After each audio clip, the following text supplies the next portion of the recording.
Good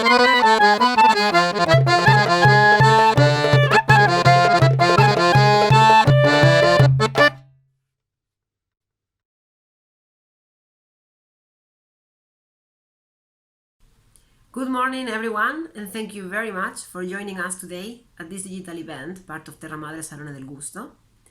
My name is Paula Barbeito. I am the Slow Fish Coordinator, the international slow food network and campaign that promotes small-scale fishing and responsible seafood consumption. This year is bringing important reflections to slow food, reflections that are part of our continuous conversation with our network.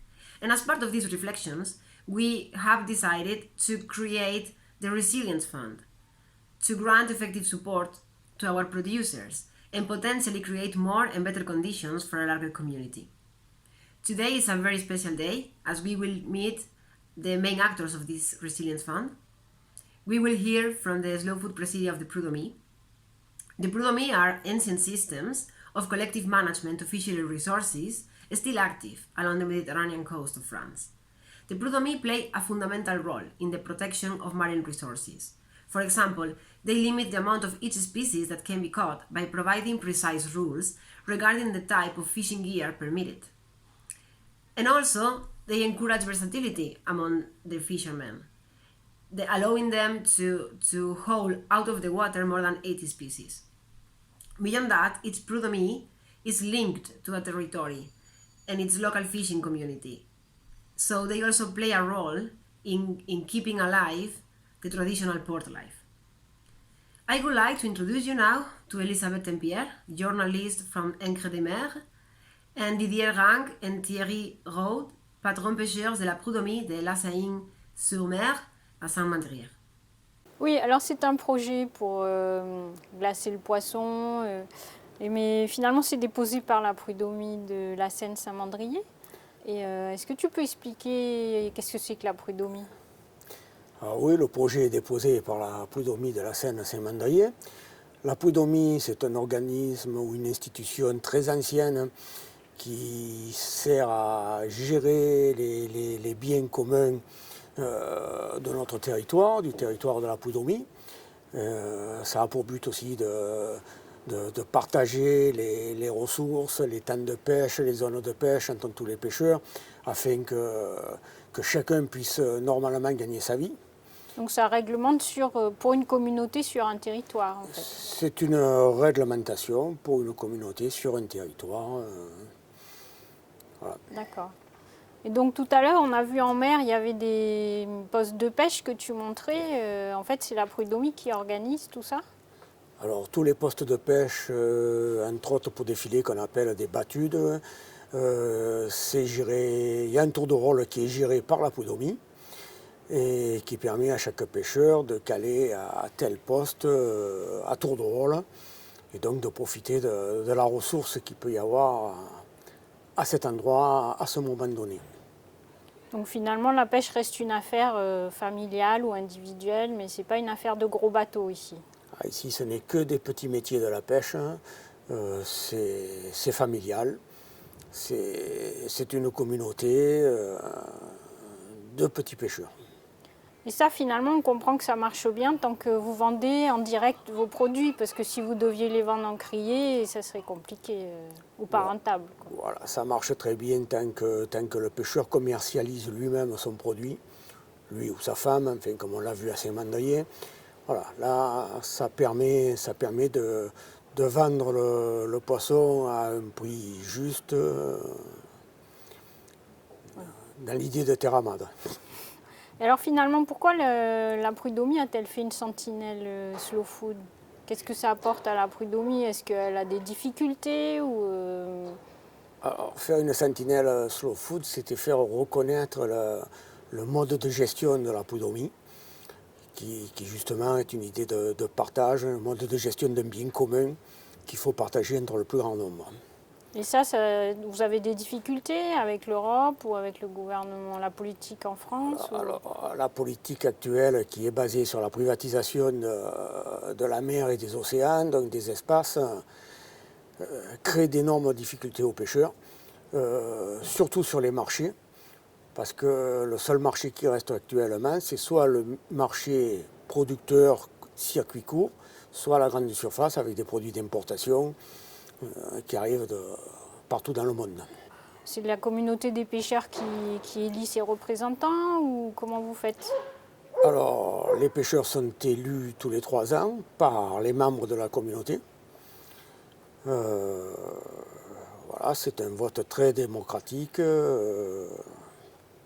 Et donc les règlements sont pris par tout le monde ou par l'Assemblée? Les règlements sont pris en assemblée générale par tous les pêcheurs de la Prud'homie.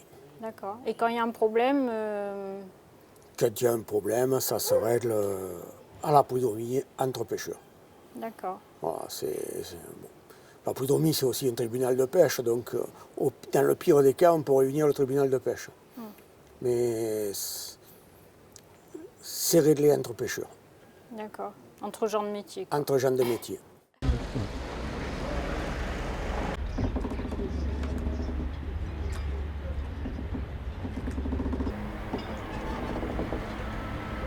Ça a joué parce que bon, quand vous avez un point de vente, ce qui est primordial pour un petit village, c'est d'avoir un point de vente et qui soit alimenté régulièrement, quoi.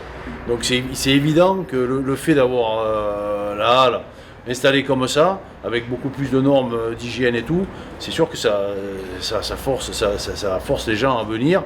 Et effectivement, ils sont contents de la prestation, ils sont contents du poisson, et ça fait un petit point de vie aussi au niveau économique. Vraiment pour le village, c'est vraiment quelque chose d'essentiel, quoi. Il y a une bonne clientèle qui vient. Ouais, oui, il y a une bonne clientèle. C'est toujours après, il faut fidéliser les gens, mais la clientèle avant, bon, on allait sur les bateaux, ils achetaient au niveau des bateaux, tout ça, mais le fait de concentrer les pêcheurs sur le même point de vente, c'est bénéfique. Parce qu'en fait,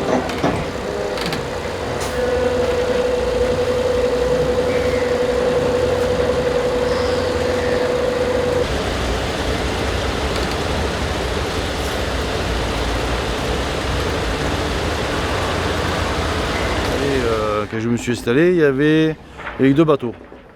Il y avait 2 bateaux. Sur ces 2 bateaux, il y en avait un qui travaillait ici, qui vendait ici sur la petite halle. Là. Et ensuite, après, ça a commencé à monter. Hein. C'est monté. Et on est arrivé, on est monté jusqu'à 12. Jusqu'à 12, 13, ouais. Hein. 12, 13. Et là, bon, maintenant, on s'est stabilisé, on est 8. Là, on est 8. Et à se servir de halle, il y a 6 personnes qui s'en servent régulièrement. Hein. Tout à fait. Donc c'est vrai que l'apport du point de vente, l'apport de la machine à glace, l'apport de la chambre froide, c'est vrai que ça C'est créateur d'emploi. C'est créateur d'emploi, ça a fait venir les gens parce que les gens ont commencé à travailler correctement, à vendre du bon produit, à avoir une chaîne du froid respectable. Hein, c'est ça, hein. Voilà, donc tout ça c'est... C'est un plaisir pour moi d'être ici avec vous aujourd'hui. Je salue cordialement Elisabeth Tumpier et Didier Rank et je remercie Slow Food avec qui FPT Industrial, marque de CNH Industrial, a décidé de collaborer en soutenant le projet Prud'homie de Sanary-sur-Mer en France pour faciliter et accélérer son chemin vers le changement positif. CNH Industrial est un leader mondial des biens d'équipement avec une expérience industrielle consolidée. Nous sommes très sûrs que nos actions se reflètent sur la planète et la communauté. Et donc, nous sommes très fiers que pour la 10e fois consécutive, CNH Industrial confirme son leadership dans les indices Dow Jones Sustainability World and Europe. Le résultat est le fruit des choix quotidiens du groupe et de ses collaborateurs, mais aussi des initiatives nécessaires pour nous améliorer et promouvoir la transformation durable. C'est le cas de Solidarity Fund, un fonds de solidarité mondiale créé au début de la pandémie par CNH Industrial, parmi lesquels nous soutenons la Sentinel Slow Food de la Prud'homie de Sanary-sur-Mer. FPT Industrial a choisi de collaborer avec Slow Food pour réaffirmer son engagement envers la durabilité locale. Un engagement démontré par la mise en œuvre des projets concrets comme A Pesca de Plastica, initiative qui a permis de récupérer plusieurs tonnes de plastique, et 2 déchets de mer de San Benedetto del Tronto en Italie, mais représente aussi une étude importante qui a aidé à identifier un modèle de gestion exemplaire. Cela a permis de définir une législation qui autorise les activités de pêche dans toute l'Italie et l'Europe. Les moteurs marins jouent un rôle important dans la production de FPT. La marque a investi dans l'innovation de propulsion marine attentif à la protection de l'environnement, un lieu particulier qui unit FPT à la mer. Pour cette raison-là, FPT se reconnaît aussi dans les valeurs de la prodomie. Des valeurs telles que l'inclusion sociale, le respect du paysage et du milieu marin et la protection de la biodiversité. Donc, nous avons décidé de soutenir la communauté de 20 marins pêcheurs de la Sentinels Slow Food, dont certains travaillent avec des bateaux à moteur FPT, qui jouent un rôle essentiel grâce à leur engagement pour une pêche responsable et durable. Je vais terminer en disant que ce projet-là représente une excellente opportunité pour FPT de promouvoir ses valeurs et un nouveau modèle culturel. Tu m'expliques comment Alors c'est? c'est le local qu'on veut aménager. On veut le rendre isotherme, y installer une chambre froide, une machine à glace, une balance pour pouvoir conditionner les produits avant de les expédier ou de les vendre sur place. Voilà, voilà ce que nous voulons faire dans ce local et surtout dans l'objectif de créer aussi des emplois et d'amener de nouveaux pêcheurs dans notre port. Oui, puis ça va changer un peu la vie ici aussi parce que ça va créer de l'animation et tout un aspect relationnel. Voilà. Ça attire les gens. Les consommateurs sont à la recherche de produits frais. On l'a vu ce matin, il y avait un peu d'animation autour du banc de Manon. Voilà, donc on l'a vu à Saint-Mandrier aussi, donc ça doit pouvoir se développer ici aussi. D'accord. Oh, c'est un bon projet. C'est un projet indispensable pour l'avenir de notre métier. Voilà, oui, c'est cet ancien local à tendre les filets où on veut installer notre projet. On veut rendre ce local isotherme, y mettre une chambre froide, une machine à glace pour être justement dans le cadre de la réglementation européenne. Et après, surtout, on a surtout besoin de glace pour nos produits, pour faire la vente en direct, pour conditionner pour aller en mer, pour garder notre poisson de la meilleure qualité possible.